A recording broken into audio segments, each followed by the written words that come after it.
কল্যাণ সমিতি আমাদের এই বিল্ডিংয়ে আমাদেরই ইচ্ছা ছিল যে আমরা একটা পার্লার করব। কিন্তু ওইভাবে আমরা যেহেতু সবাই হাউস ওয়াইফ আছে, আবার কেউ চাকরিও করে, কারোর পক্ষে সময় দেওয়া সম্ভব হচ্ছিল না, বিধায় এই প্রতিষ্ঠান আমাদের কাছে এলো যে আমরা পার্লার করব।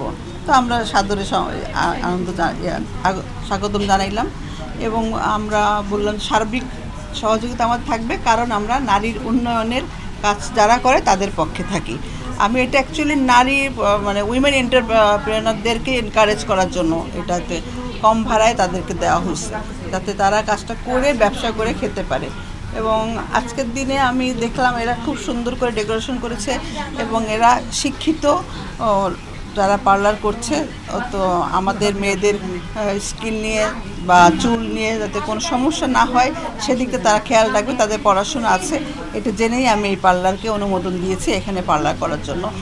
এবং আমি এই পার্লারের উত্তর শুভকামনা জানাই, উন্নয়ন কামনা করছি। সেই সাথে তুমি জানতে চাই যে আজকে সবাই একসাথে আসলেন, কেমন লাগছে, কি বলবেন?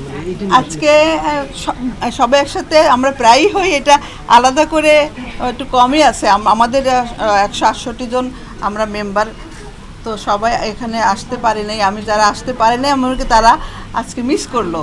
যারা এসছে আমরা খুবই আনন্দ পাচ্ছি, এখানে এসে এনজয় করছি। তাদের পার্লার, তাদের কিছু সেবা নিয়েছি, তাদের সেবা ভালো।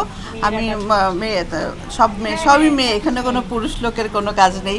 তো আমি বারবারই বলছি, আমি নারী উন্নয়নের জন্য কাজ করি। নারীদের যাতে উন্নয়ন হয়, ভাগ্যের উন্নয়ন হয়।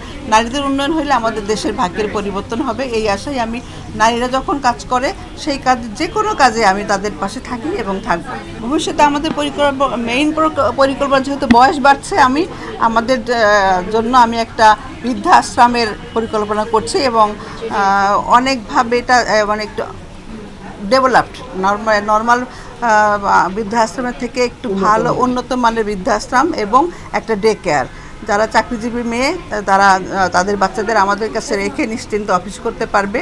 এভাবে দুইটা পরিকল্পনা আমাদের সামনে আছে, আশা করি আমরা খুব দ্রুত বাস্তবায়ন করতে পারবো। তো একজন মানুষ একটা পার্লার করছে, আমি মনে করি এটা অনেক ভালো হবে। আমাদের স্কিন নিয়ে মেইনলি ভয় থাকে, স্কিন জ্বলে যাবে, স্কিনে ঝামেলা হবে।